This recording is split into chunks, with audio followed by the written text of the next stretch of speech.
Innal hamdalillah nahmaduhu wa nasta'inu wa nastaghfiru wa natubu ilaihi wa na'udzu billahi min syururi anfusina wa min sayyiati a'malina may yahdihillahu fala mudhillalah wa may yudlil fala hadiyalah.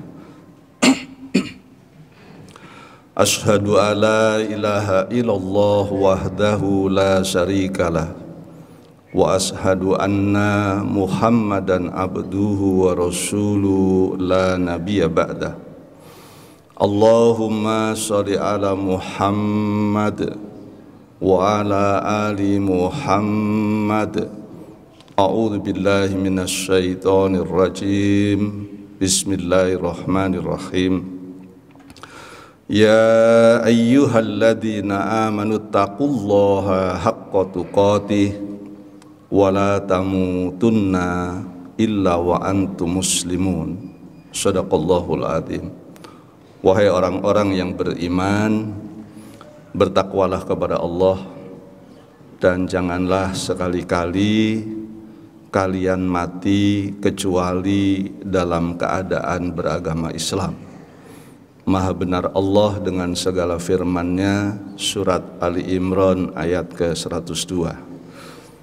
Ikhwanul muslimin, jamaah Jumat rahimakumullah, marilah kita bersyukur kehadirat Allah atas nikmat iman dan sehat. Siang hari ini kita dapat hadir menunaikan sholat Jumat berjamaah. Mudah-mudahan sholat Jumat kita pada siang hari ini mendapatkan keberkahan dan limpahan rahmat dari Allah Subhanahu wa ta'ala. Salawat serta salam marilah kita haturkan untuk baginda Rasulullah Sallallahu Alaihi Wasallam. Semoga dengan senantiasa bersolawat dan berkirim salam untuk Rasul kita, kita semua yang hadir menunaikan sholat Jumat, keluarga kita di rumah, orang tua kita, kandung, mertua, baik yang masih ada maupun yang telah tiada, kiranya di yaumil qiyamah kelak semuanya akan mendapatkan syafaat dari Rasulullah Sallallahu Alaihi Wasallam. Sidang Jumat rahimakumullah, Allah Subhanahu wa ta'ala berfirman di dalam surat Al-Qasas surat ke-28 ayat ke-77. Wabtaghi fima ataqallahu daral akhirah wala tansa nasibaka minad dunya wa ahsin kama ahsanallahu ilaik wala tabghil fasada fil ard. Allah Subhanahu wa ta'ala berfirman, carilah olehmu karunia Allah, keselamatan untuk negeri akhiratmu, dan janganlah kalian sekali-kali mengabaikan kesenanganmu, kebahagiaanmu di dunia.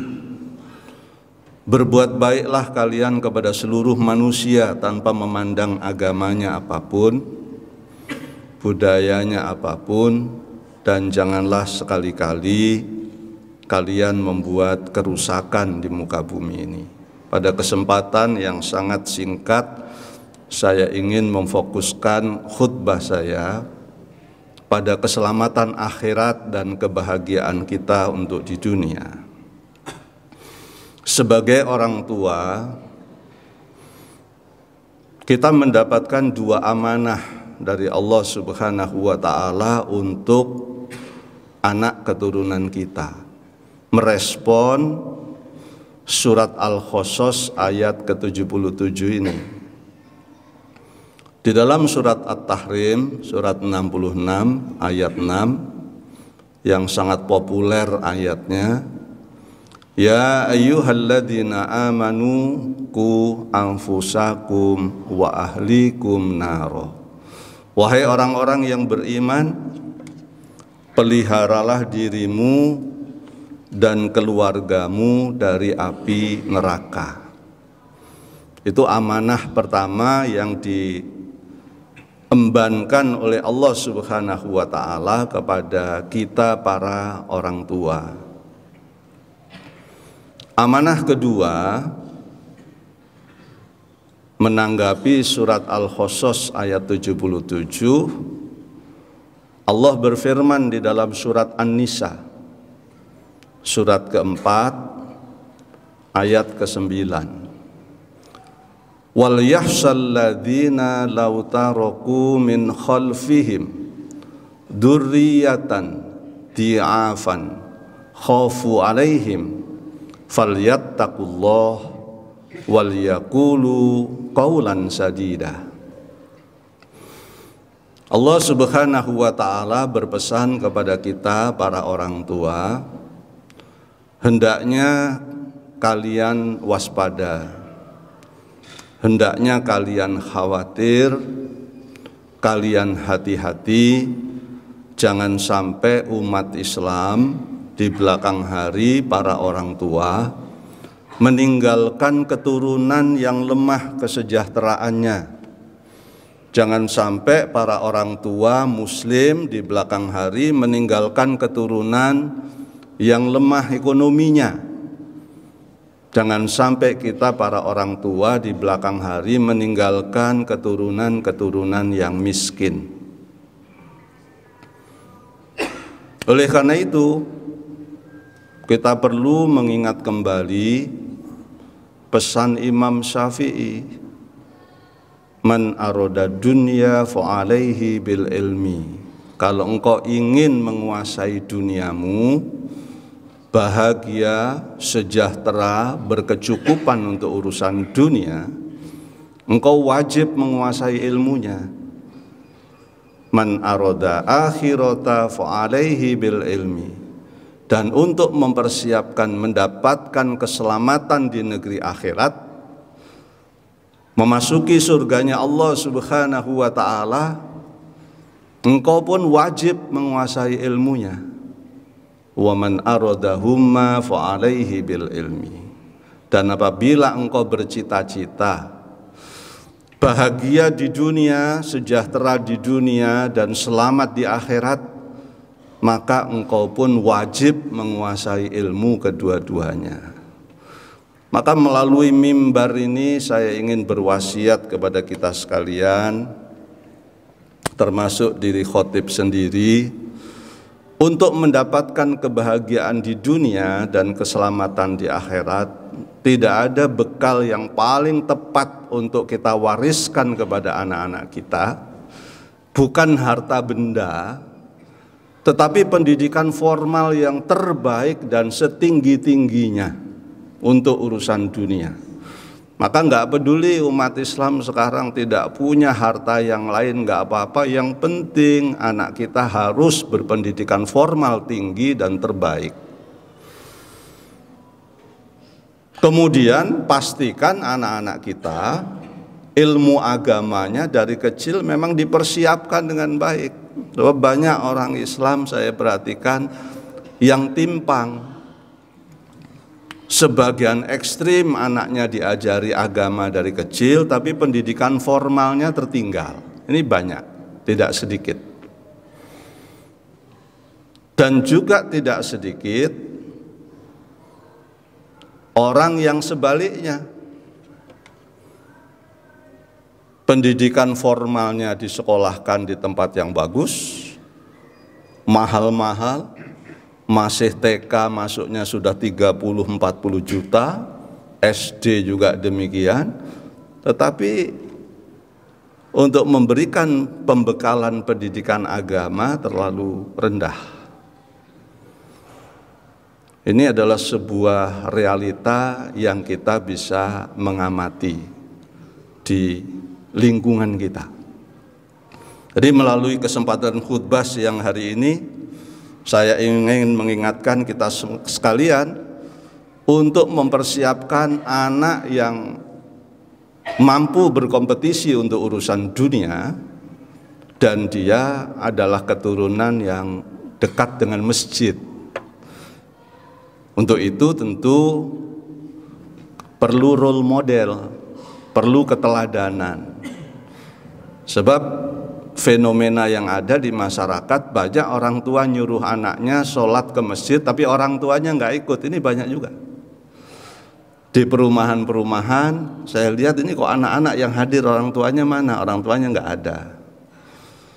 Nah, karena kesibukan orang tua sekarang mencari nafkah demi membanggakan kesuksesannya untuk urusan dunia, dia pulangnya ba'da isya, anaknya nggak ada yang bimbing ke masjid. Ini persoalan yang harus dijawab oleh kita sekalian.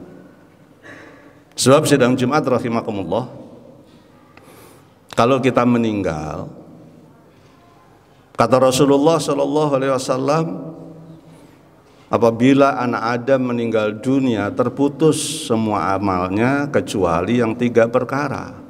Kalau kita sudah memberikan ilmu yang terbaik kepada anak kita soleh dan solehah, tinggal satu saja, sodakoh jariyah.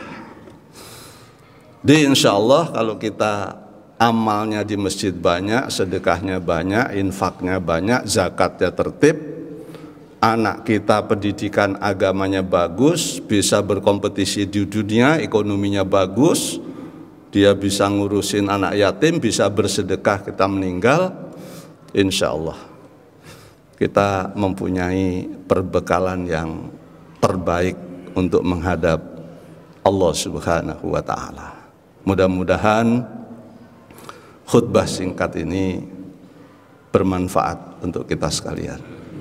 Barakallahu li wa lakum fil Qur'anil azim wa naf'ani wa iyyakum bima fihi minal ayati wa dzikril hakim wa taqabbala bi wa minkum tilawatahu innahu huwal ghafurur rahim.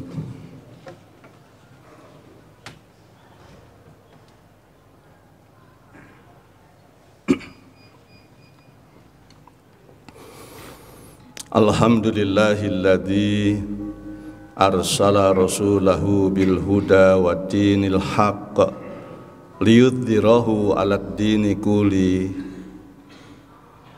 walau karihal kafirun.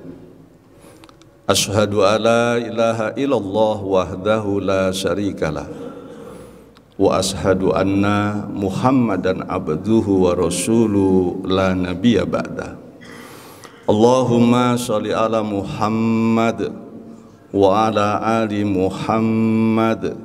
A'udzu billahi minasy syaithanir rajim. Bismillahirrahmanirrahim. Ya ayyuhalladzina amanu taqullaha wal tanzur nafsum ma qaddamat lighad wattaqullaha innallaha khabirum bima ta'malun. Shadaqallahul adzim. Wahai orang-orang yang beriman, bertakwalah kepada Allah, dan setiap diri hendaknya memperhatikan persiapan yang telah diperbuat untuk hari esok, baik untuk kehidupan di dunia, terlebih-lebih untuk kehidupan di akhirat kelak. Bertakwalah kepada Allah, sesungguhnya Allah maha teliti terhadap apa yang engkau kerjakan. Surat Al-Hasyr, surat ke-59, ayat ke-18. Pada khutbah kedua, saya ingin melanjutkan sedikit dalam rangka mendidik anak. Ini karena ada kasus yang baru disampaikan kepada saya. Ada orang tuanya hebat, karirnya hebat, tetapi mendidiknya tidak tepat. Padahal tadi di dalam surat An-Nisa ayat 9, wa qulu qaulan sadidah. Dan berilah nasihat anak-anakmu dengan perkataan yang terbaik. Kasus di sekolah, pengalaman karena saya sebagai pengelola sekolah, ketua yayasan, itu banyak anak-anak yang tidak termotivasi belajar karena orang tua itu lebih banyak memberi nasihat dengan cara yang keras suaranya. Anak tidak boleh berbicara, jadi bukan komunikasi yang baik. Ini masalah karena banyak orang tua di dalam mendidik anak tidak diberi kesempatan untuk berekspresi. Tetapi lebih banyak dia memberi nasihat, tapi anaknya tidak beri kesempatan untuk mengungkapkan apa yang dia rasakan. Jadi di dalam mendidik anak, mohon disampaikan kepada anak-anak kita supaya dalam mendidik cucu kita itu diajak berkomunikasi dengan baik, didengarkan kalau pulang sekolah apa yang terjadi di sekolah, suruh cerita. Role modelnya, contohnya tinggi, itu penting. Tentu yang tidak kalah penting di dalam Al-Quran adalah mendoakan. Rabbi ja'alni muqimas sholati wa min dzurriyyati rabbana wa taqabbal du'a. Berdoa agar doa kita para orang tua untuk anak kita dan doa anak kita untuk cucu-cucu kita terkabul. Satu persyaratan yang sangat esensial harus kita penuhi, yaitu surat Al-Baqarah ayat 186. Wa idza sa'alaka ibadi anni fa inni qarib ujibu da'watad da'i idza da'an falyastajibuli wal yu'minu bi la'allahum yarshudun.